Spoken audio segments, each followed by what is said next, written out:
Good morning बच्चों, मैं आपकी गायत्री हूँ। आपको पार्ट 2 का मौखिक लिखा दिया था। आज मैं पार्ट 2 का लिखित लिखाऊंगी।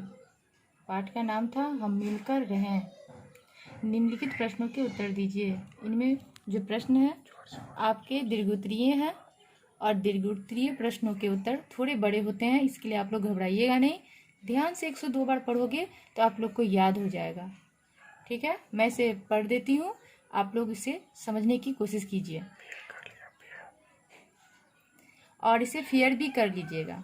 हमें प्रेरणा देने वाला कौन है? पहला प्रश्न है, हमें प्रेरणा देने वाला कौन है?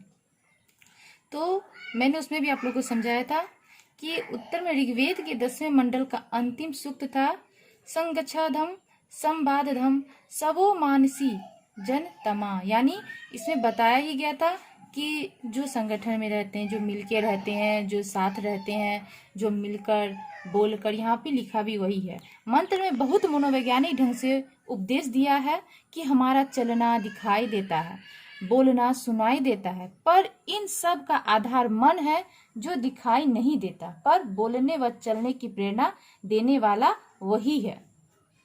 दूसरा प्रश्न है, सैनिक किस प्रकार शक्ति का प्रतीक बन जाते हैं? दूसरा प्रश्न है, उसका उत्तर ये है कि सैनिक संगठन के कारण और सब एक ही उद्देश्य के लिए काम करते हैं, इसीलिए शक्ति का प्रतीक बन जाते हैं, क्योंकि अभ्यास करते समय वो एक ही तरह बोलते हैं, सुनते हैं और सोचते हैं। समझ में आ गया? क्योंकि जब सैनिक का कोई भी लड़ाई करने को जाए या अभ्यास कर रहे हो, उस समय सबका मनोदशा जो होती है एक जैसी होती है, उसमें कोई एक दूसरे से अलग नहीं सोच रहे होते हैं। तीसरा प्रश्न है, जानवरों में सामाजिक भावना के कुछ उदाहरण पाठ से दे। तो इसका उत्तर है कि जानवरों में भी सामाजिक भावना होती है, या अनेक पशु पक्षी अपने अपने झुंड में रहते हैं।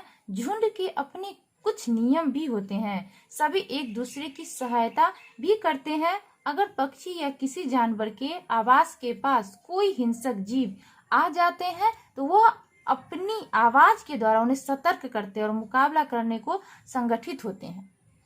कभी आपने देखा होगा कि जब भी कोई पशु पक्षी या किसी जानवर के बच्चे को कोई खाने या नुकसान पहुंचाना चाहता है तो कैसे सभी जानवर उसको बुला लेते, या खाना का कोई टुकड़ा मिल जाए तो कैसे जानवर एक दूसरे को अपनी आवाजों के द्वारा, अपनी वाक्य के द्वारा उन्हें बुला बुला के उनके साथ एकता का प्रतीक दिखाते हैं।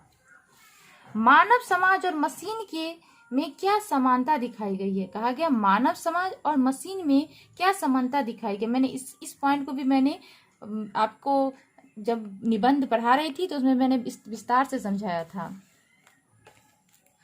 आपने अपने मानव समाज और उसकी व्यवस्था को एक मशीन की तरह माने तो मशीन के हर पुर्जे का महत्व है।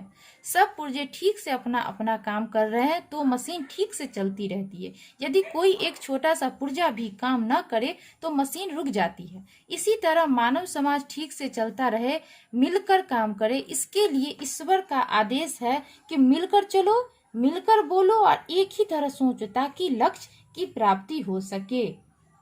समझ में आया बच्चों? आप इसे 2 से 3 बार पढ़ेंगे तो आपको सही से समझ में आ जाएगा।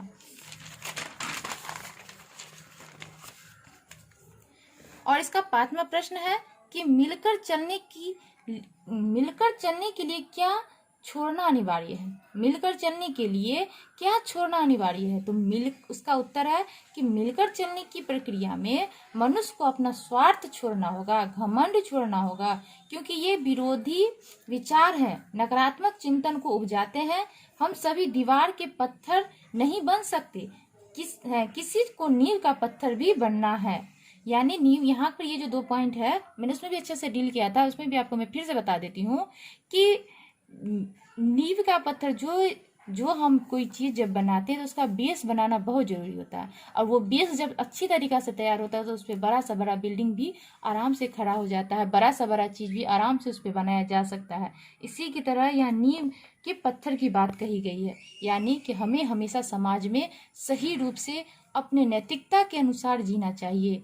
ये पाठ के अनुसार ये सब जितने भी 5 प्रश्न थे मैंने आपको सही रूप से समझा दिया है।